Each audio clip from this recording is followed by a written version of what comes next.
There's Blake to Roy. This is for the Drexler. Oh, no! It counts and Drexler. The Portland Trailblazers select Damian Lillard. It's Lillard. He got the shot off. Lillard, good! Good!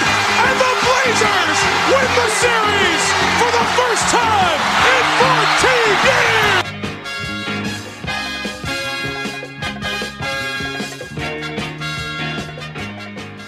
Bienvenue à toutes et à tous pour cet épisode Nasir Little du Ripcast. Vous l'aurez compris, épisode numéro 9 du podcast. Et nos Blazers font un pas de plus vers les playoffs puisqu'ils s'offrent le droit de jouer un play-in ce week-end face à Memphis. Pour en parler avec moi, j'accueille la fine équipe. Tout d'abord, salut Florent. Bonsoir tout le monde. Et salut Adrien. Salut Lilian, salut Flo. Donc on va discuter de cette confrontation ou possible double confrontation entre Portland et Memphis pour ce qui va être le premier play-in de l'histoire de l'NBA. Donc ensemble, on va évidemment revenir sur le parcours des deux équipes. On parlera ensuite un peu des points forts de chacune des deux. On reviendra ensuite sur les clés de voûte de cette série afin que vous sachiez tout avant de vous installer devant le premier match qui sera samedi soir aux alentours de 20h avant un éventuel deuxième match le lendemain soir. Et donc sans plus tarder, on est parti pour aborder ce play-in entre Portland et Memphis.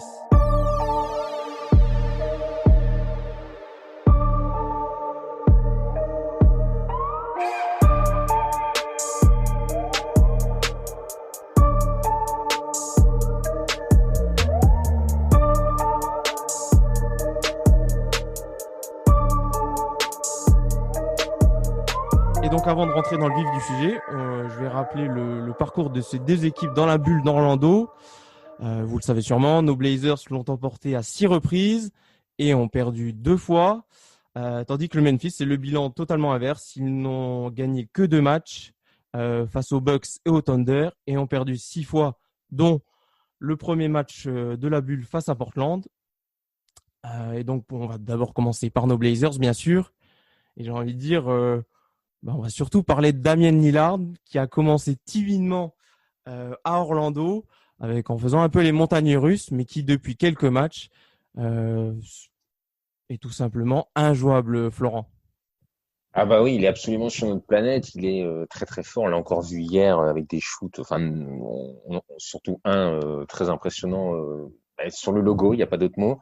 Oui, il porte l'équipe vers le haut. Il n'a pas trop le choix non plus. On en reviendra peut-être par la suite. Mais oui, Lillard est vraiment le leader de cette équipe et actuellement l'un des meilleurs joueurs actuellement de la ligue. Il est déchaîné et espérons que ça dure le plus longtemps possible. Et qu'est-ce qui fait qu'il est si fort sur les derniers matchs, Adrien ?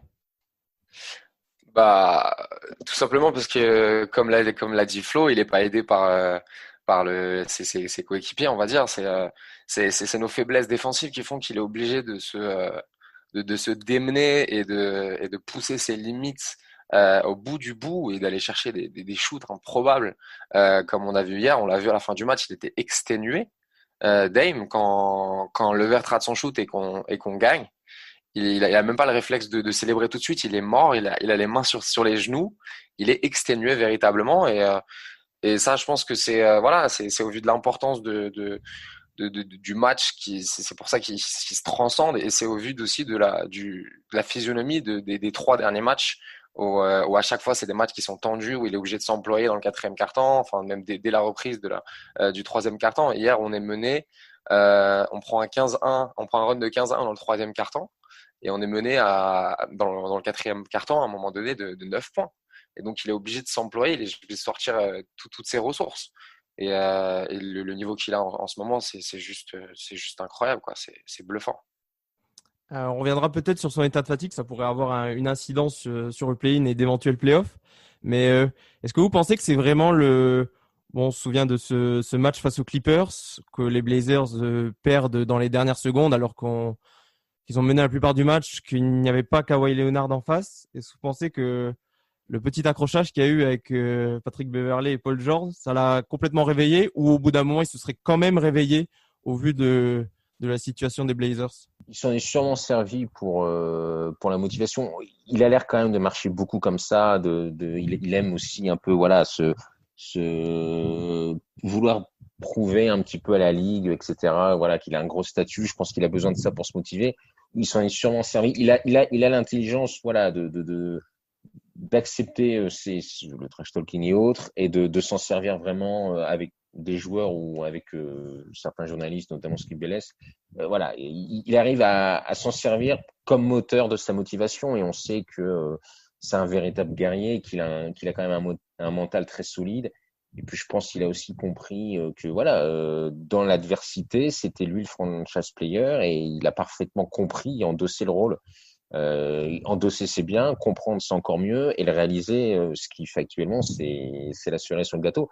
Voilà, donc je pense que tout ça, tous les petits à côté, etc. Il parvient à vraiment le transformer en énergie positive.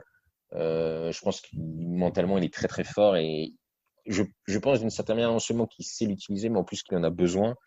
Donc voilà, mais c'est sûr que en même temps, la situation nécessite qu'il soit comme ça. Il peut pas se reposer dans tous les sens du terme. Ouais, non, je suis d'accord avec Flo. Sa force, c'est que ce type d'événement, pour beaucoup de joueurs, je pense que ça les dépasse et qu'ils rentrent dans un cercle un peu vicieux où ils ont envie de prouver des choses à des gens. Lillard, sa grande force, c'est dès que tout ce type de trash talking ou d'événements arrive pour lui, il arrive à s'en servir pour augmenter sa motivation et c'est toujours bénéfique. Et il est toujours voilà, il est toujours plus fort. C'est pas un truc qui lui dessert ce genre d'événement.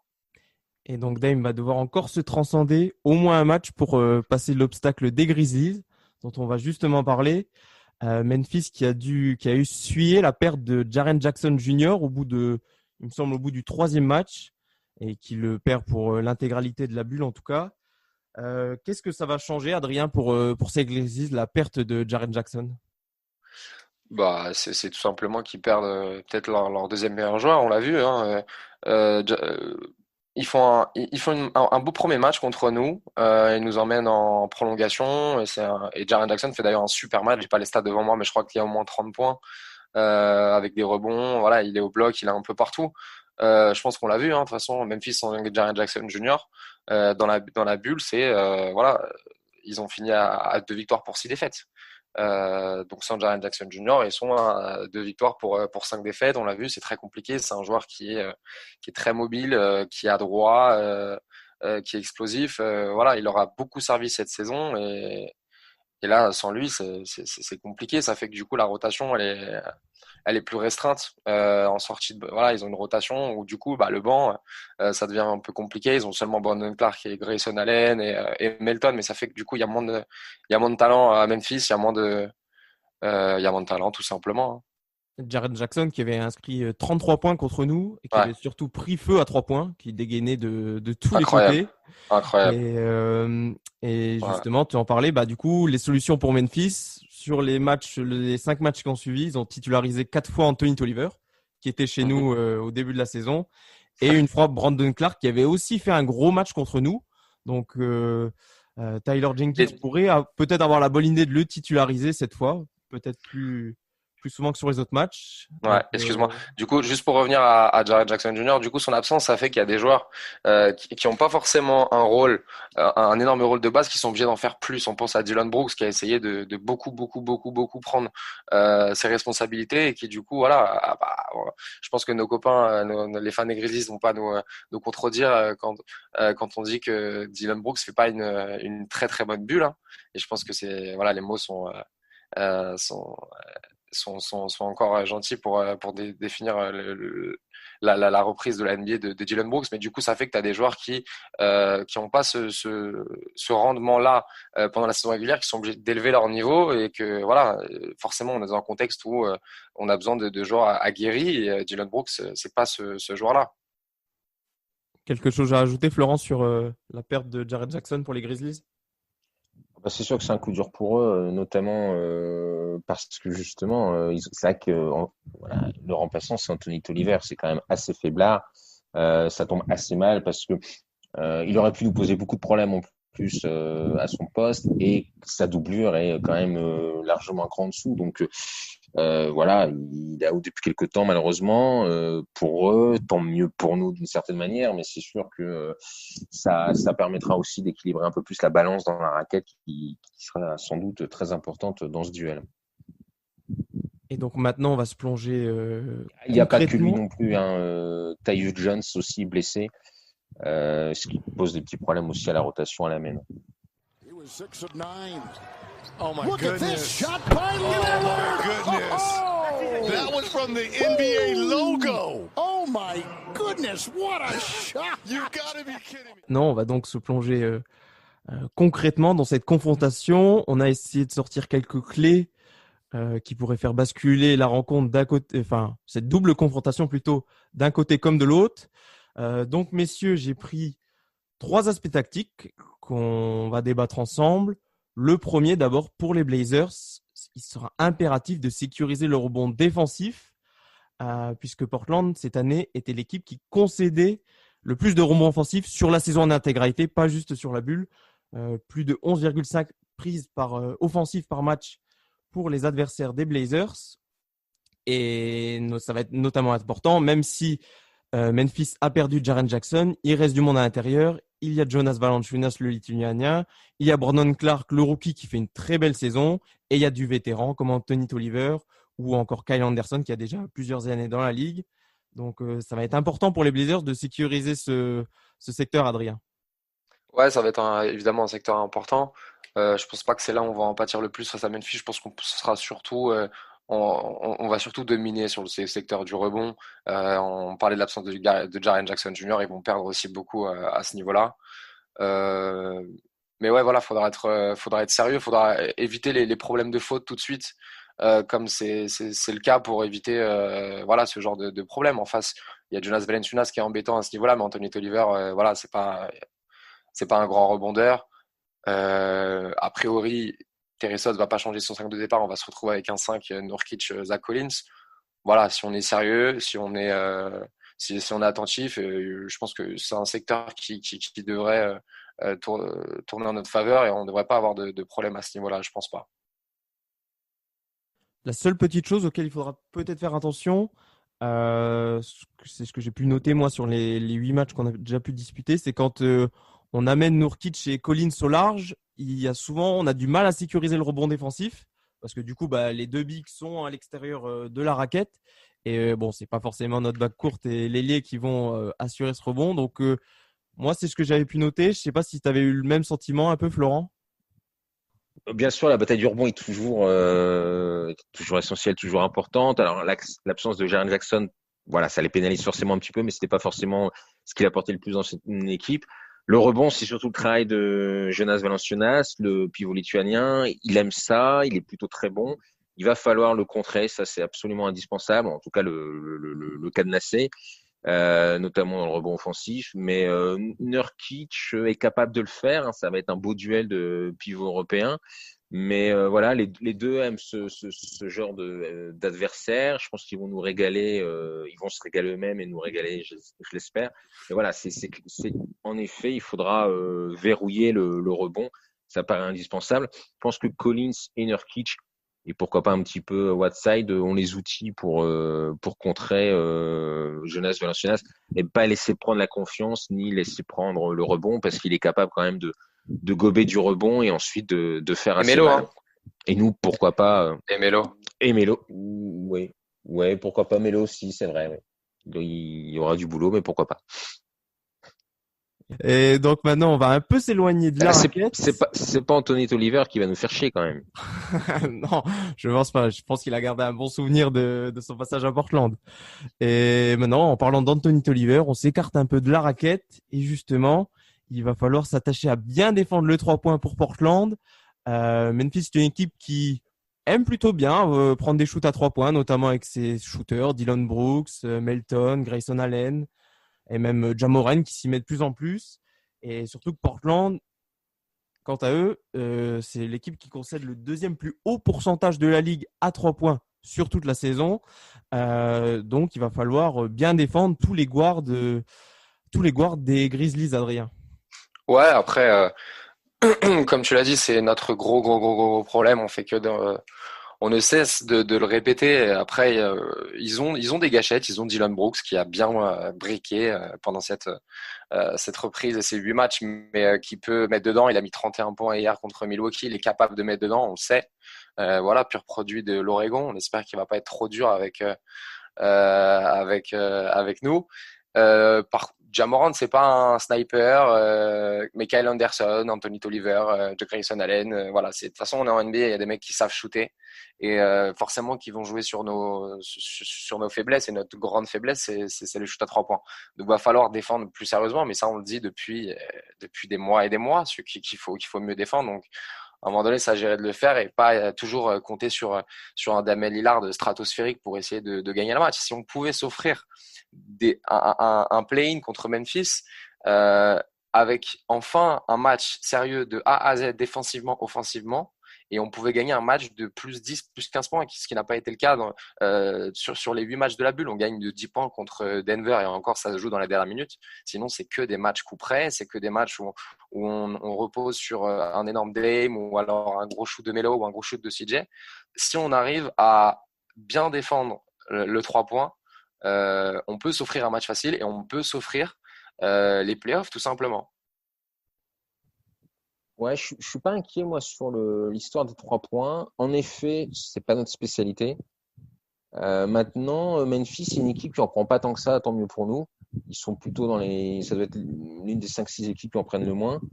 Donc, l'un de ceux qui en prenait le plus, c'était Jaren Jackson. Donc, finalement, c'est vrai que c'est une faiblesse, mais c'est pas non plus la force de Memphis. Donc, on peut s'en tirer par ce biais-là. J'avais noté ce point-là parce qu'en fait, tu as raison, Florent. Pendant la saison régulière, Memphis était à environ 25e comme équipe qui prenait au nombre de tirs à 3 points pris. Mais en fait, dans la bulle, ils ont pris à 3 reprises plus de 40 tirs à 3 points, dont 2 fois sans Jared Jackson. Donc, ça m'avait interloqué. C'est pour ça que j'avais noté ce point-là. Donc, à voir comment Portland va justement pouvoir contenir les Grizzlies à 3 points. Et ceux qui pourraient notamment être dégainés à 3 points, c'est les joueurs du banc de Memphis, un banc qui tourne plutôt bien sur la bulle, qui tourne à environ 38,3 points par match, et comparé au banc des Blazers qui est bien décimé, qui n'a pas beaucoup de gâchettes, qui tourne à 31,6 points par match dans la bulle. Il y a bien Gary Trent Jr., mais qui est un peu comme Damian Lillard dans le sac majeur, est un peu seul.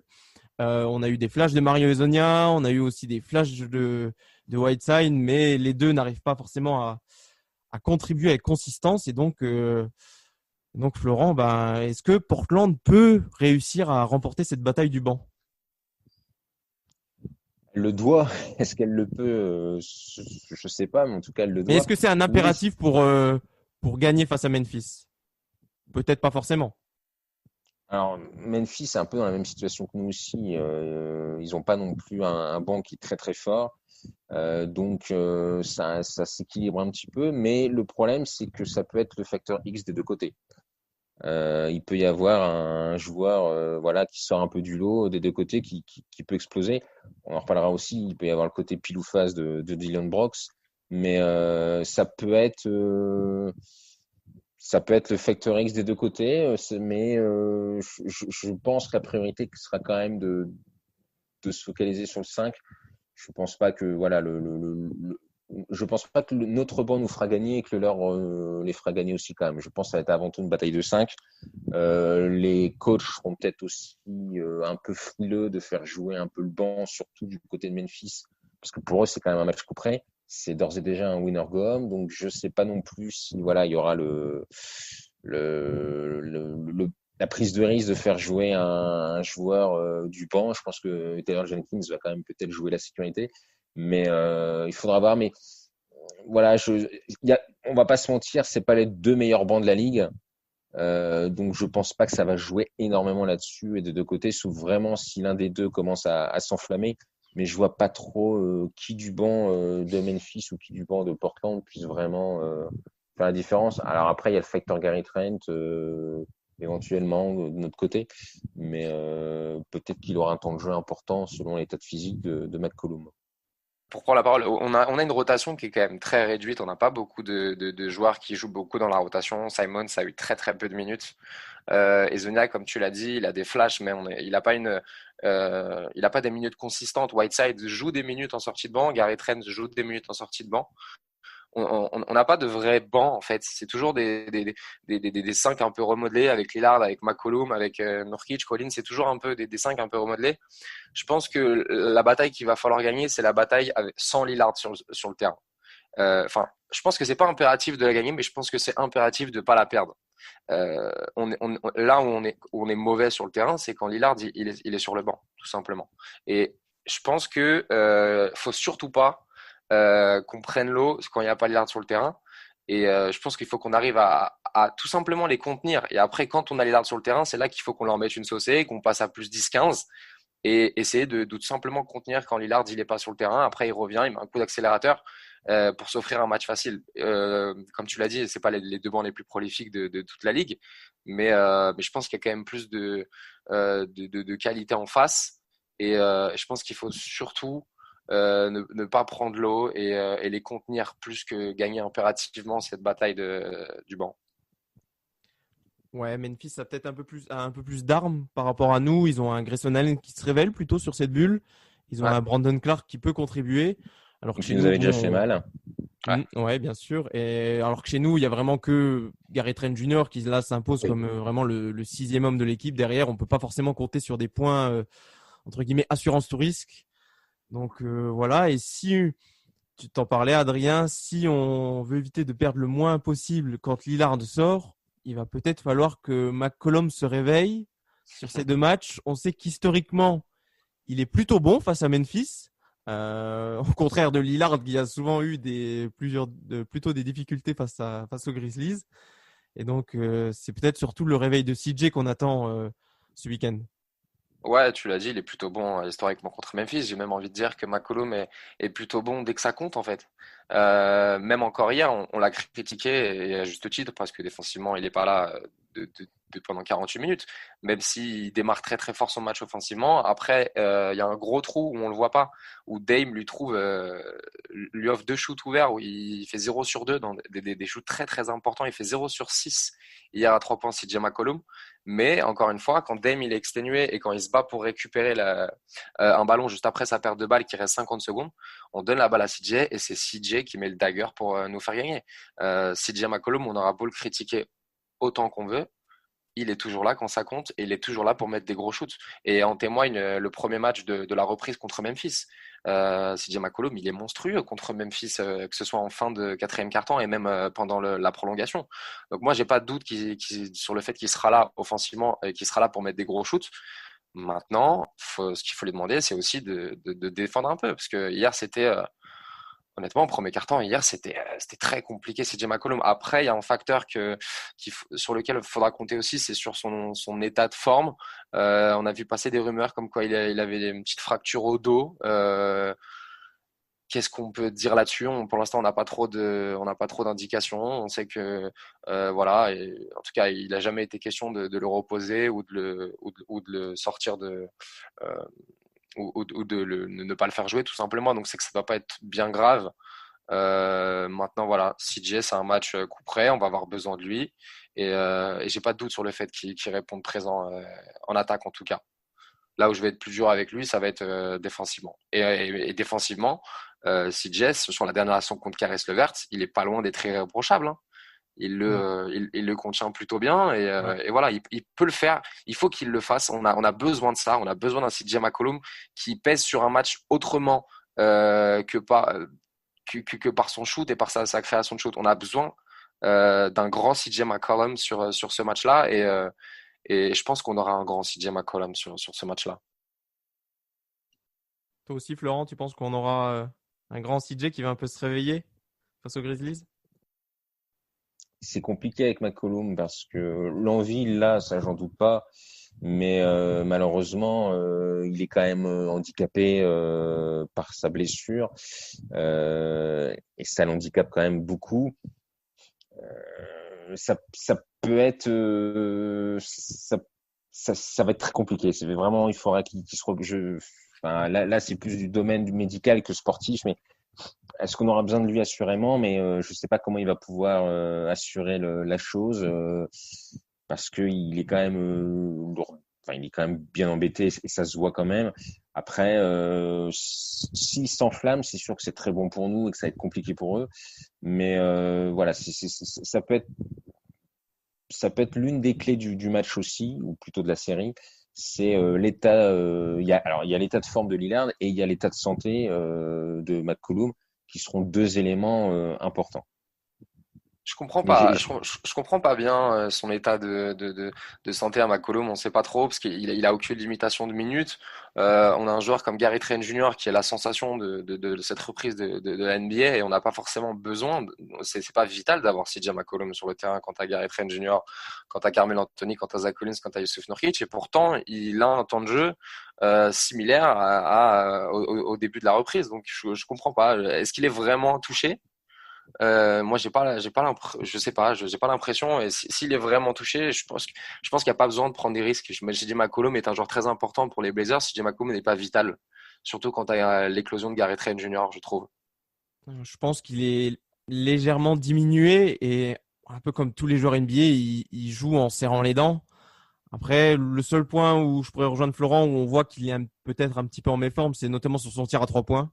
Il en met tout simplement pas un dedans dans cette bulle. Ouais, ça doit le gêner. Donc, ouais. et ce qui est le problème, c'est que tu peux pas vraiment t'en passer de McCollum parce que dès que Lillard sort, Gary Trent Jr. est très bon, mais il faut quand même quelqu'un pour porter la balle. Bon, CJ, c'est pas le meilleur créateur pour les autres, mais rien que quand tu as quelqu'un qui crée pour soi-même, obligatoirement, ça écarte les défenses. Et donc, bon, on a vu qu'Ezonia pouvait l'assurer, mais vraiment par intermittence. Donc, je pense que Terry Stotts peut pas trop se permettre de limiter Ça, les je suis d'accord quand il y a pas Lillard sur le terrain, mais à partir du moment où tu as Lillard sur le terrain, la présence de McCollum, pour moi, elle est pas essentielle hein, quand tu as Gary Trent. Donc, je pense que s'il joue, c'est qu'il n'y a pas une si grosse blessure que ça. Il doit être embêté pour shooter, mais je pense que c'est pas si grave que ça. Et donc, messieurs, Il est blessé depuis le début il est blessé depuis le début de la bulle, Ah pardon. ouais, ok, Mais je savais pas ça. ouais. Bah, en fait, il s'est blessé lors du match contre Memphis. Ok, d'accord. C'est lors de ce match-là qu'il s'est blessé, donc il est handicapé depuis le début. Mais c'est vrai que je suis d'accord avec toi, c'est un peu étonnant parce que Gary Trent peut faire le boulot, il est plutôt en forme en ce moment, autant en profiter. Puis Gary Trent peut apporter en plus ce qui nous manque un peu, une défense. Et c'est vrai que c'est étonnant qu'il réduise pas un petit peu son temps de jeu, surtout que voilà, on a quand même la chance pour une fois d'avoir un joueur du banc qui est capable de faire largement le taf. Ça pourrait être pas mal.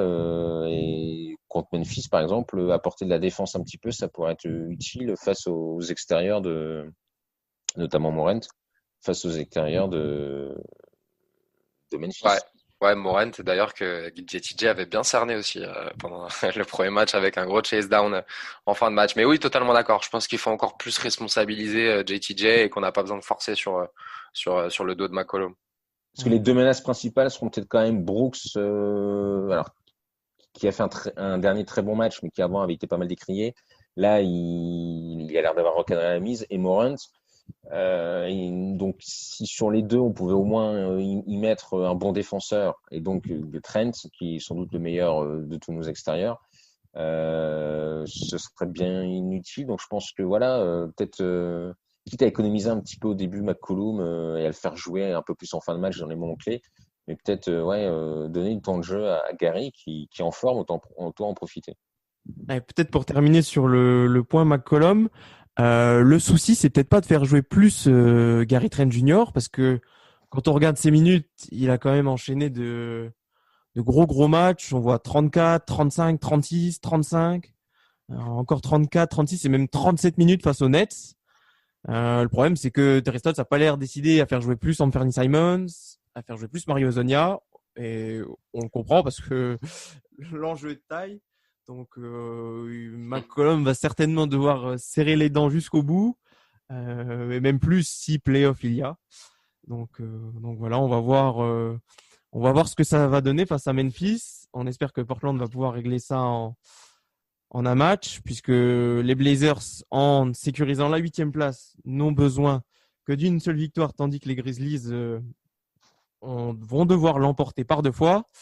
Donc, on vous rappelle que le premier match sera à suivre demain à 20h30. 20h30. Et si victoire de Memphis il y aura une deuxième confrontation le lendemain, dimanche soir. Et ça sera à 22h, il me semble. 22h30, oui, c'est ça. 22h30. Donc, on est à peu près bon. En espérant qu'il n'y en ait pas. En espérant, bien sûr, qu'il n'y en ait pas. Bah oui, parce que Lillard joue quand même beaucoup. J'ai peur, un de ces quatre, qu'il ait un coup de fatigue. Donc, si on pouvait dégager ça en un match, ça m'arrangerait. Ouais. Complètement. Et donc, le plus important, ce sera déjà de se qualifier. En un match, ce serait l'idéal. Et donc, on vous rappelle de nous suivre respectivement sur nos réseaux sociaux. Vous les connaissez maintenant.